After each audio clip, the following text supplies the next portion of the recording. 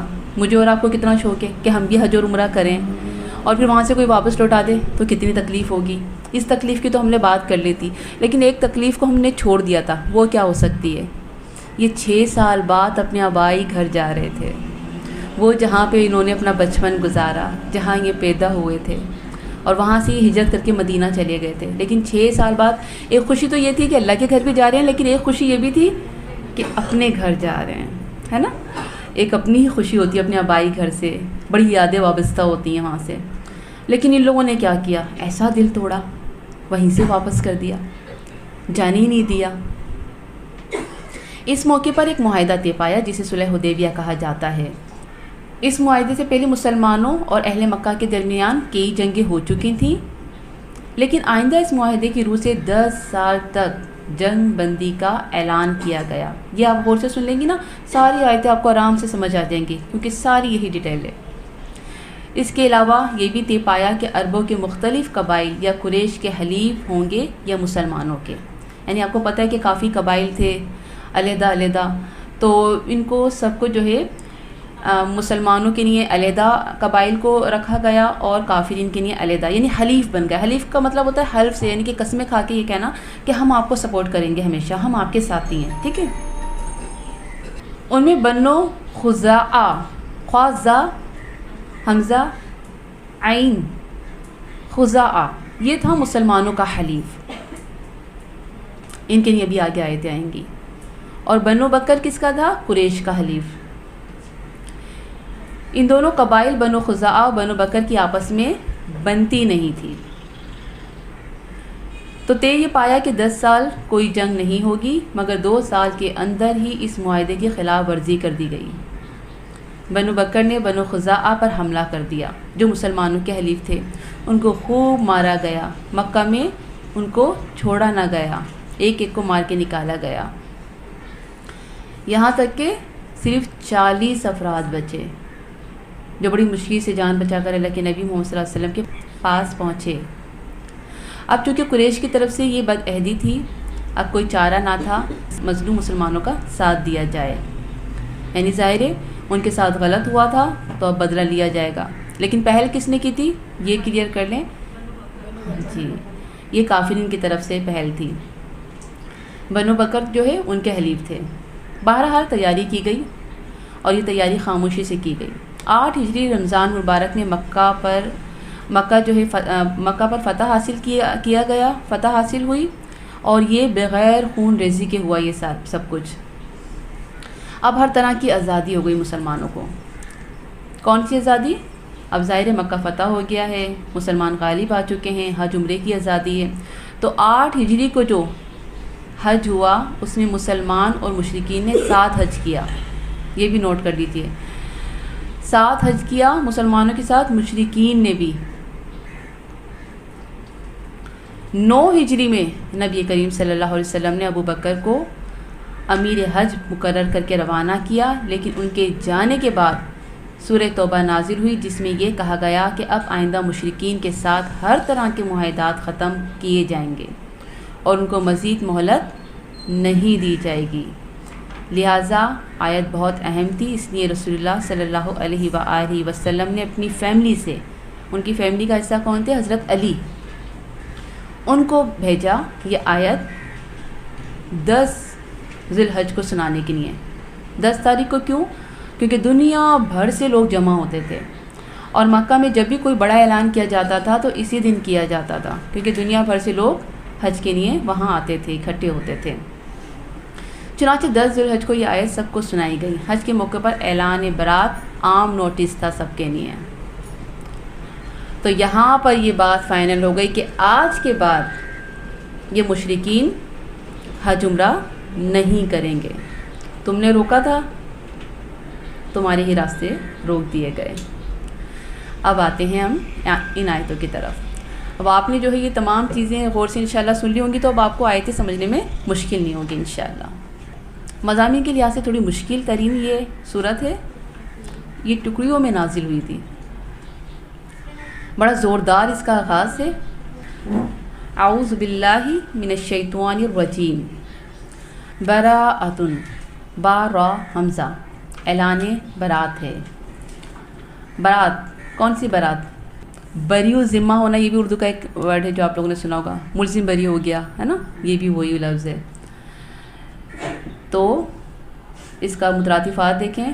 تبرہ کسی تکلیف دہ چیز سے بیزار ہونا. قلا کسی سے ناراضگی کی بنا پر اسے بیزار ہونا.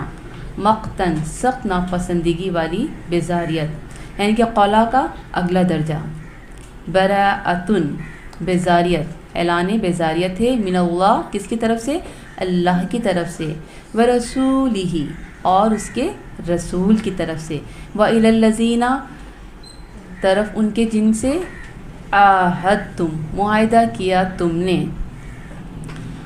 عین ہا دال عہد. عہد کیا ہوتا ہے؟ دو طرفہ کیے جانے والے معاملات کو عہد کیا جاتا ہے، یعنی یہ یک طرفہ نہیں ہوتا، ایک طرف سے نہیں ہو سکتا، دونوں طرف سے ہوگا تو عہد ہوگا.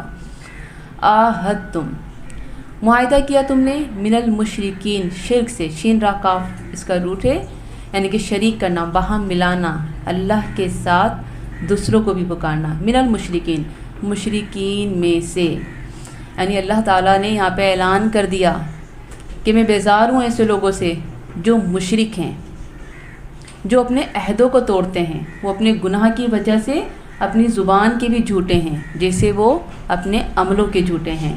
آیت نمبر 1. اللہ رسول کا مشرکین سے اعلان برات. 9 ہجری میں حضرت علی رضی اللہ تعالی عنہ اور دیگر صحابہ کو قرآن پاک کی یہ آیات، یہ احکام دے کر بھیجا کہ وہ ان کا عام اعلان کر دیں. کیا تھا وہ اعلان؟ نمبر 1، کوئی شخص برہنہ ہو کر طواف نہیں کرے گا. نمبر 2، جس کافر کے ساتھ معاہدہ صلح کا ہو چکا ہے وہ معاہدہ نہ توڑے تو معاہدہ برقرار رہے گا. نمبر 3، جن کے ساتھ کوئی معاہدہ نہیں ان کو 4 ماہ کی مہلت ہے.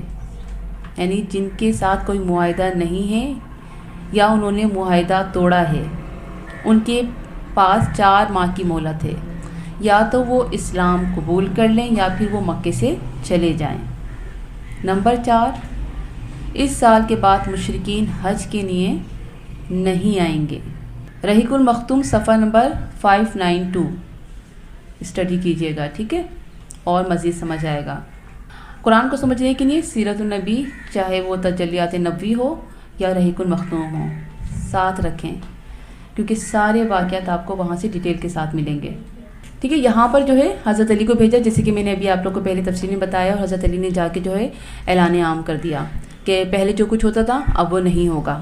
اب یہ مشرکین جو ہے نہ برہنہ یہاں پہ طواف کریں گے، نہ شور مچائیں گے یہاں پر، بلکہ اب اسلام غالب آ چکا ہے، اسلام کی عصمت کا خیال رکھا جائے گا، اور مشرکین آج کے بعد حج نہیں کریں گے. ہاں، جن سے معاہدے ہو چکے ہیں وہ اپنے معاہدے کے مطابق یہاں پہ رہ سکتے ہیں، یعنی کہ کسی سے 8 مہینے، کسی سے 9 مہینے کا معاہدہ ہے. ویسے تو 4 مہینے کا آگے آیت میں جو ہے مہلت دی گئی ہے، لیکن مزید اگر وہ معاہدہ نہیں توڑتے تو ان کے معاہدوں کا خیال رکھا جائے گا، اور وہ اپنے معاہدہ جب 4 مہینے کا یا 8 مہینے کا ہے اس کو کمپلیٹ کر کے وہ جا سکتے ہیں، یا پھر اسلام قبول کر لیں، دین اسلام میں داخل ہو جائیں.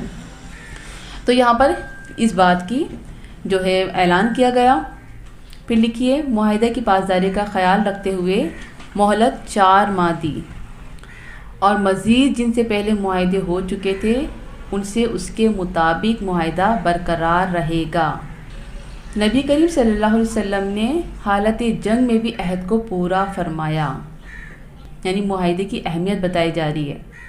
حدیث ہے، غزوہ بدر کے موقع پر مسلمانوں کی افراد قوت کم تھی اور کفار کا لشکر 3 گنا زیادہ تھا. حضرت حذیفہ اور حضرت حسیل سین یا لام حسیل رضی اللہ تعالی عنہ دونوں صحابی کہیں سے گزر رہے تھے. راستے میں کفار نے انہیں پکڑ لیا اور کہا، تم محمد عربی کے پاس جا رہے ہو. جب ان دونوں نے شریک جنگ نہ ہونے کا عہد کیا تو انہیں چھوڑ دیا. پیارے نبی کے پاس یہ ماجرا بیان کیا گیا، آپ نے اسی وقت ان دونوں کو الگ کر دیا اور فرمایا ہم ہر حال میں عہد کی پابندی کریں گے، ہمیں صرف اللہ کی مدد درکار ہے۔ کتنی زبردست حدیث ہے۔ یعنی آپ کو پتہ ہے کہ جنگ بدر میں تو ایک فرد کی جو ہے بڑی قیمتی تھا، کیونکہ تعداد بہت کم تھی، 313 صرف۔ تو ایسے میں دو کو یہ کہہ کے ہٹا دینا کہ آپ نے جو بات کہی ہے نا اب اس کی پاسداری کریں، جو آپ نے وہاں کہا ہے اس عہد کو پورا کرنا پڑے گا۔ کیوں؟ اللہ کے نبی صلی اللہ علیہ وسلم کی ہر بات میں حکمت ہوتی تھی۔ اگر یہ صحابہ جنگ میں شامل ہوتے تو کافر کیا کہتے؟ اچھا مسلمان جھوٹے بھی ہوتے ہیں، جھوٹے عہد کرنے والے ہوتے ہیں۔ تو اللہ کے نبی صلی اللہ علیہ وسلم نے اسی وقت ان دونوں صحابہ کو علیحدہ کر دیا۔ لیسن لکھ لیجیے، اپنے عقیدے کو چیک کرنا ہے، عہد کا پاس رکھنا ہے۔